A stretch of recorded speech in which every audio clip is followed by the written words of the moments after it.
Chapter 14. As days passed, Jacob kept saying that if there was a school, he could make friends. But as father had discovered, there wasn't any school in San Francisco. A one-room schoolhouse existed near the plaza, but the teacher had, like so many, gone for gold, and the building had been converted into the headquarters for the city police and a jail. Somehow Jacob learned that the Baptist church might open a new school soon. For my brother's sake, and mine, I hoped it would happen. San Francisco also had no library. How barbaric. As for the young men of San Francisco, if they had wives and children, they had left them behind, intending to go back as soon as they gained their heaps of gold. As a result, there were only a few boys Jacob's age in town, and most often they had jobs with family businesses, boarding houses, stores, eating houses, and the like. They were almost always working as I was.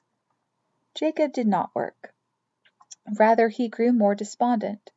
Every day he went to the post office to see if a letter had come from mother. The Seoul post office was a one-story wooden building with a front porch on Clay Street above the plaza. There were two places to get mail. A to N were on that front porch, O to Z at the side of the building. For some reason, no letters came to the city until October. But even when they did start to come, no letters came for Blydell. While I always managed to find employment, it was only now and again that Jacob roused himself to find a little occupation, fetching for carpenters, masons, or washing dishes in Señor Rosales' cafe. But I admit he brought in some gold.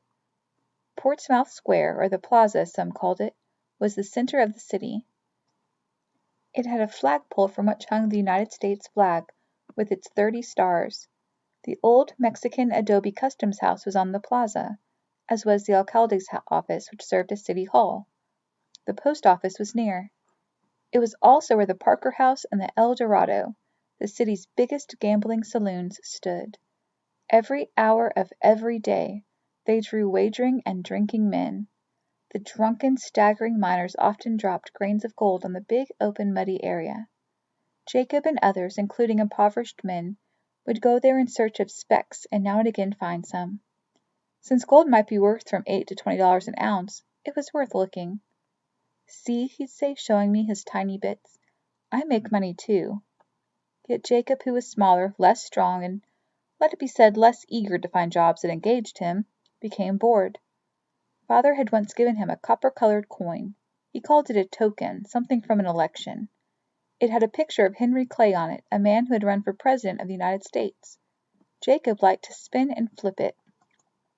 He could, and did, spend hours at a time whistling and doing nothing but flipping that coin. If that is not emptiness, I know not what it is. By way of contrast, I engaged with new people, finding new skills, animated by a new life. Though I loved Jacob, in his loneliness, in his homesickness, he clung to me like a barnacle. And just like a barnacle on a ship, Jacob became an increasing drag to me, which more and more I resented. Fortunately, there was Señor Rosales. I told my brother he must be of help to the good man in exchange for his kindness to us. The señor had been a Mexican soldier before the United States annexed California after the war. Not only did he cook in his cafe, but he lived in it as well. He even slept there, in a coffin, claiming it kept him dry, and was much cheaper than paying $10 a week to a crowded, noisy, and filthy boarding house.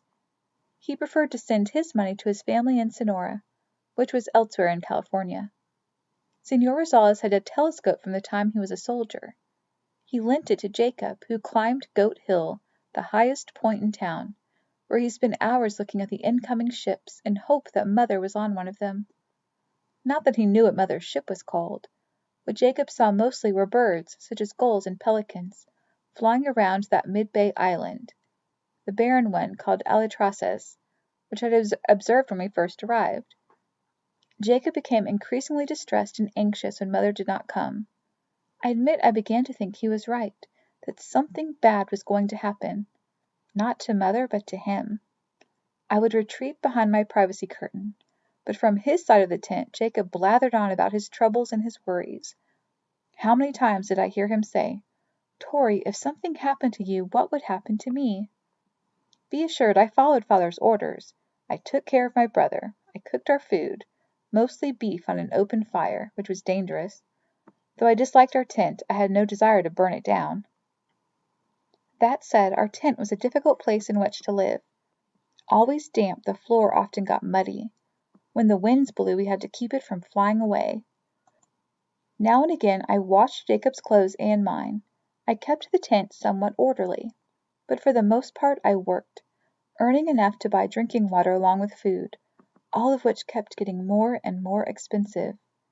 Beef was cheap since it came from inland cattle ranches. But how many tough steaks can you eat? With so much rain, the worst rain ever, people said, the tent reeked of mold.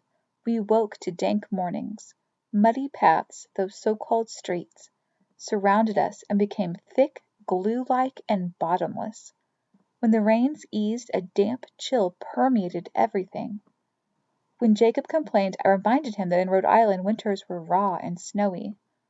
In San Francisco it just rained or else winds blew dust all over.